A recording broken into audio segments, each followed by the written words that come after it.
Baik, Assalamualaikum warahmatullahi wabarakatuh. Nama saya Muhammad Evanza Aslandiko dengan ujung NIM 079. Hari ini akan menjelaskan tentang tugas call washability presentation. Baik, apa itu call washability study? Call washability study adalah suatu pengujian yang dilakukan berdasarkan prinsip perbedaan density antara batu bara bersih dan batu bara kotor. Untuk melihat karakteristik ketercucian batu bara, yaitu antara lain berupa berapa bagian dari batu bara yang memiliki relatif density rendah, menengah, atau tinggi, dan kadar abu dari setiap fraksinya. Lalu, bagaimana sih prosedur prosedur dari uji endap apung tersebut? Yang pertama adalah menentukan dari densitas relatifnya, yaitu menentukan batu bara dalam kelompok berdasarkan densitas batu bara berdasarkan densitasnya. Batu bara yang bila densitas relatifnya lebih besar akan lebih sulit untuk mengapung, sedangkan yang lebih kecil akan mengapung. Yang kedua adalah fraksi terapungnya. Fraksi yang terapung akan diambil, dikeringkan, ditimbang dan dianalisis kadar abunya. Lalu yang ketiga adalah fraksi yang tenggelam. Fraksi yang tenggelam Fraksi yang tenggelam kemudian diambil, dikeringkan dengan udara dan dimasukkan ke dalam cairan dengan dan densitas relatifnya yang lebih tinggi. Lalu yang keempat adalah mengulangi prosesnya. Batu bara, batu baranya nanti diulang terus prosesnya dengan menggunakan densitas relatif yang lebih tinggi. Lalu yang kelima adalah akhir dari pengujian, yaitu pada akhir uji endap apung, semua fraksi telah dikumpulkan, dikeringkan mulai dari yang terapung pada densitas yang paling rendah hingga tenggelam pada fraksi yang paling tinggi. Lalu yang keenam adalah fraksi terapung, di mana setiap fraksi yang sudah dikumpulkan, ditimbang, dan beratnya juga dikonfirmasikan dengan distribusi ukuran dari berat material total sebelum dilakukan uji endap apung. Yang ketujuh adalah analisis kadar abu. Setiap fraksi dari batu bara tersebut akan dianalisis untuk analisis kadar abunya. Lalu yang ke-8 atau yang terakhir adalah digambarkan kurvanya.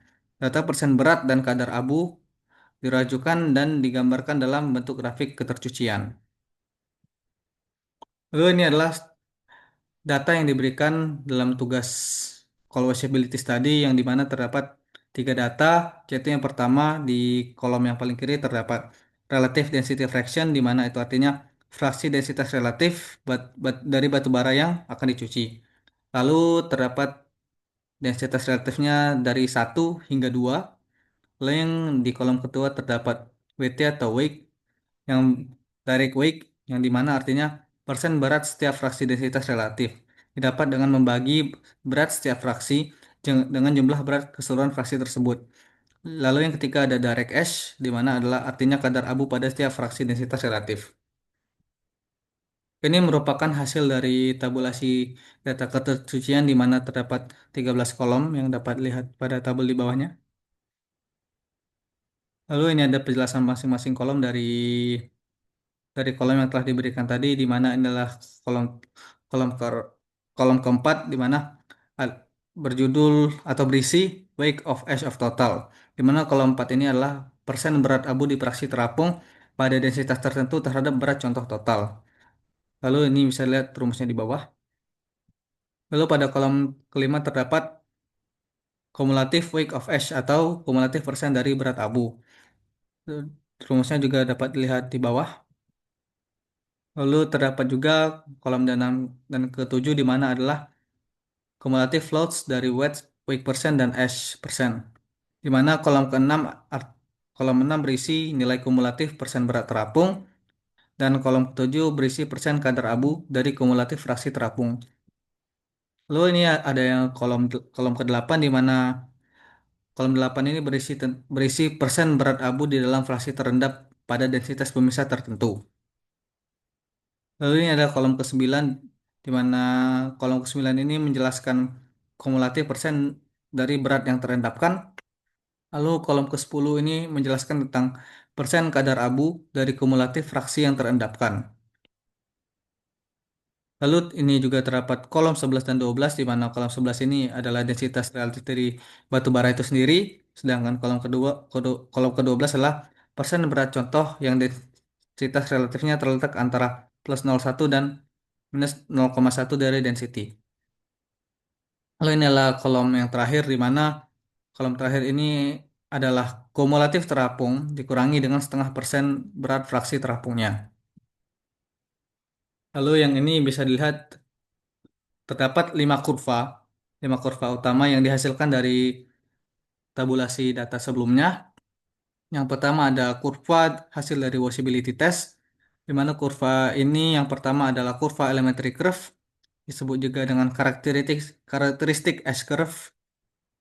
Kurva ini merepresentasikan visual yang menggambarkan kadar abu intrinsik dari setiap fraksi densitas batu bara yang diplot terhadap titik tengah berat kumulatifnya. Kurva ini berfungsi untuk menunjukkan laju perubahan kualitas batu bara. Bagian awal yang rendah mempresentasikan batu bara bersih, sedangkan kenaikan gradien atau kemiringan kurvanya mengindikasikan masuknya material middling hingga akhirnya mencapai material pengotor murni dengan kadar abu tertinggi.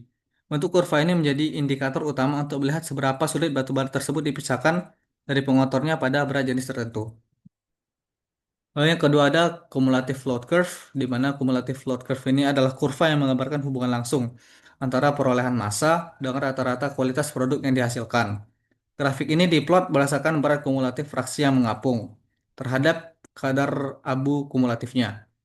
Fungsi utamanya adalah sebagai penentu target produksi karena menunjukkan trade-off antara kuantitas dan kualitas dengan kualitasnya. Dengan kurva ini, kita bisa memprediksi berapa persen yield maksimal yang akan diperoleh secara teoritis untuk mencapai spesifikasi kadar abu target yang diinginkan pasar. Lalu yang ketiga ada Near Gravity Material Curve. Near Gravity Material Curve adalah kurva yang berfungsi sebagai indikator utama untuk menentukan tingkat kesulitan pemisahannya. Grafik ini menunjukkan persentase massa material yang memiliki berat jenis sangat dekat dengan berat jenis pemisahan yang direncanakan. Jika persentase material near gravity pada titik potong tersebut tinggi, artinya proses pencucian akan sangat sulit dilakukan karena banyak partikel yang bingung, atau maksudnya dari bingung itu adalah cenderung melayang-layang antara mengapung atau tenggelam, sehingga membutuhkan alat yang presisi tinggi seperti heavy media cyclone.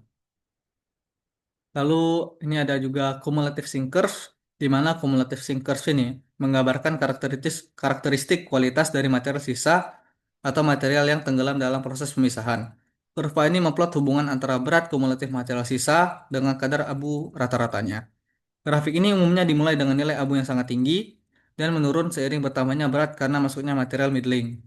Dalam studi penyucian, kurva ini sangat krusial untuk memantau potensi kehilangan batu bara. Tujuannya adalah menjaga kadar abu pada fraksi zinc setinggi mungkin untuk memastikan bahwa material yang dibuang adalah benar-benar pengotor dan bukan batu bara berharga.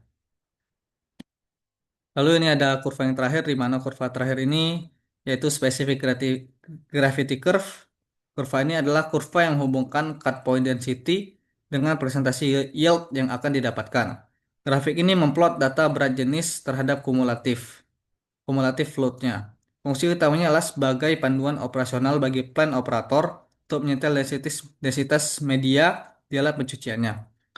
Lalu ini adalah hasil akhir dari washability curve, di mana washability curve ini adalah rangkuman visual komprehensif yang mengintegrasikan seluruh data uji endap apungnya dalam satu diagram untuk keperluan simulasi produksi. Grafik ini berfungsi sebagai alat navigasi utama bagi proses engineer bagi proses engineer. Dengan diagram ini bisa menentukan target kualitas, misalnya kadar abu 12% pada sumbu vertikal. Lalu menarik garis ke kurva cumulative loads untuk mendapatkan prediksi theoretical yield atau persentase produknya. Dan melanjutkannya ke kurva specific gravity untuk mengetahui di berat berapa dan di berat jenis berapa. Alat pencuciannya harus dioperasikan. Selain itu, grafik ini juga langsung memperlihatkan seberapa sulit proses pemisahannya dengan melihat posisi kurva gravity dan elementary curve pada titik potong tersebut. Mungkin itu saja presentasi dari saya. Atas kekurangannya saya mohon maaf. Terima kasih. Wassalamualaikum warahmatullahi wabarakatuh.